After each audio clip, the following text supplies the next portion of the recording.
May nakapwesto na dito na pile boring machine. So dalawa yung i-drill nila dito sa part na yan, tapos dun sa unahan na sasalo dito sa on ramp to south. Bakante yan dyan. Bali hindi na siguro o i-demolish pa tong bahay na to hanggang doon. Tatamaan pa to, no? Kasi dito yung magiging pier niya. So hindi ko lang alam kung i-demolish pa to hanggang doon or hahayaan na ganyan na. Pero sigurado ako yung billboard na yan, tatamaan yan, lalo na pag naglagay na ng pier head, no?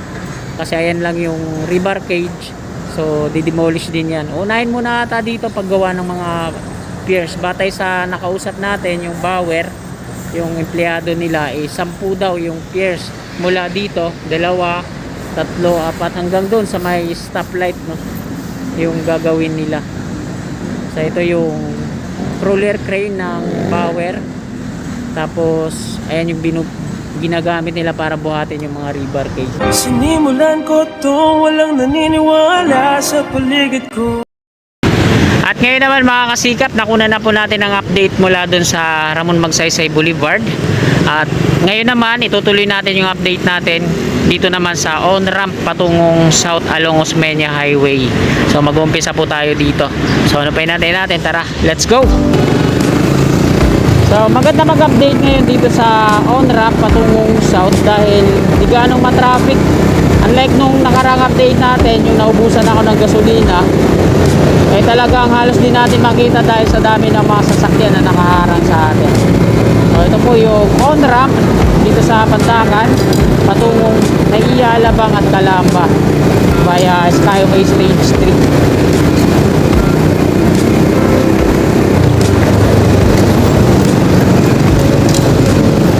Now, di po muna tayo kakanan dito, no? Baka maubusan na naman tayo ng gas. Ayan yung Quirino Avenue Extension.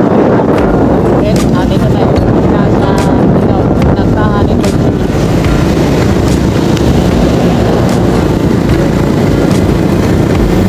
Paco Station ng PNR doon sa kaliwa natin, sa likod ng gusali na sira na yan. At nandito na po tayo sa Pedro Hill Street. So ito din yung exit mga kasikap na galing sa south toll. Din sa kaliwa meron dapat siyang apat na counter. At dito sa baba, dyan pa rin yung mga rebar cage, binubuhat nila at dinadala yan dito sa kabila naman.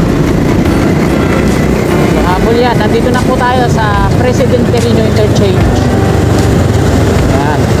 So di po muna tayo didiretso dun sa patungong Top Roas Boulevard. Ayan yung on ramp patungong south. So nagdidrill na rin sila sa part na to. Ayan o, nakapwesto yung pile boring machine nila dun sa unahan.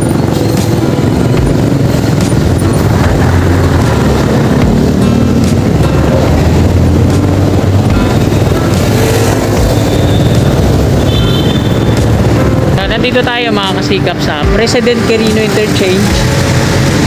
Ito yung on ramp patungong NLEX. At ito naman sa taas yung patungong south. So nagsasanga sila yan dyan sa taas. At ito naman yung viaduct na to. Ito naman yung off ramp patungong Top Roas Boulevard. Galing po yan doon. Bali nagsasanga din yan dyan sa off ramp. Isa yung pababa patungo dito sa toll. At isa naman yung paakyat dito patungo naman dun sa Roas Boulevard, dun sa on ramp, off ramp yung may toll dun sa Quirino Avenue malapit sa Quirino Station ng LRT1. At ito, nilagyan nila ng mga concrete barrier na samantalang ginawang parking. May nakapwesto na dito na pile boring machine. So dalawa yung i-drill nila dito sa part na yan, tapos dun sa unahan na sasalo dito sa on ramp to south. Bakante yan dyan. Bali hindi na siguro o i-demolish pa tong bahay na to hanggang doon. Tatamaan pa to, no? Kasi dito yung magiging pier niya. So hindi ko lang alam kung i-demolish pa to hanggang doon or hahayaan na ganyan na. Pero sigurado ako yung billboard na yan, tatamaan yan, lalo na pag naglagay na ng pier head, no? Kasi ayan lang yung rebar cage.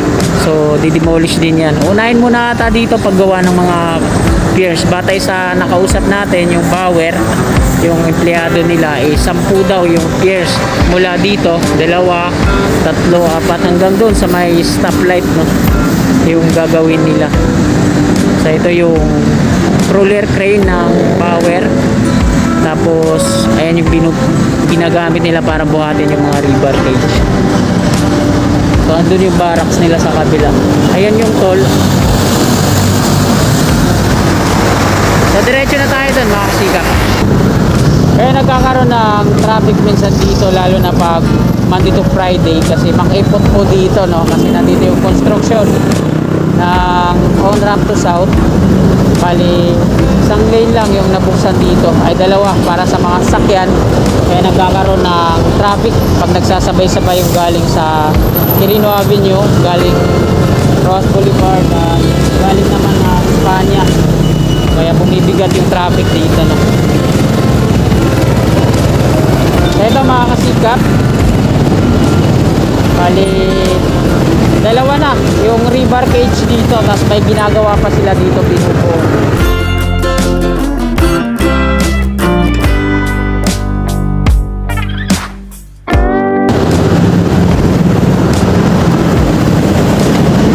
So mula dito sa dulo, no, apat na yung nandito, pang-5 to, hanggang doon 10 daw yung piers na gagawin. May mga palatandaan ng ano, at yung mga kable ng kuryente ng Meralco nililipat na dito sa ilalim ng Skyway Stage 3 dyan sa may center. At eto na nga, 2 na po yung rebar cage na nakatirik dyan, at meron pa silang wini-welding, isa nandito na gamit yung roller crane na yan.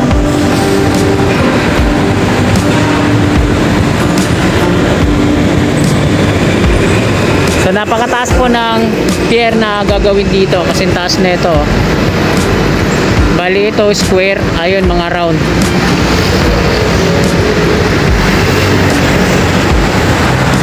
At hilera yan patungo dun.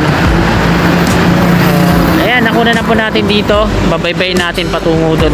Ayan yung off-ramp po, isang pababa at isang paakyat patungong Top Roas Boulevard.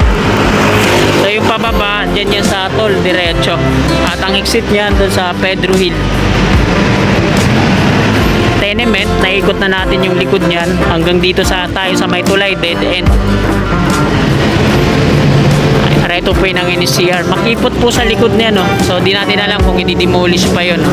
Para sa NSCR. So diretso na tayo dun mga kasikap.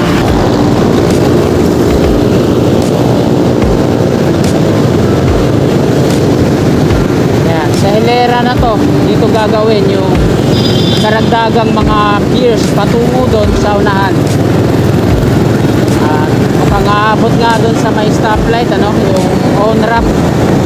So may mga palatandaan na to.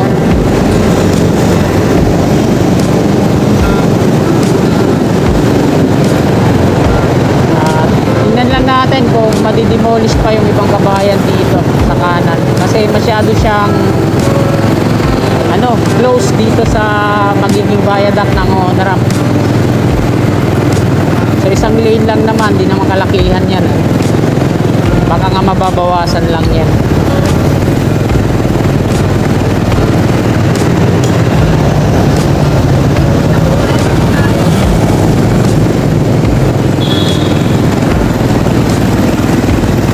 Maganda sana kung mayroon tayong na-interview dun, no?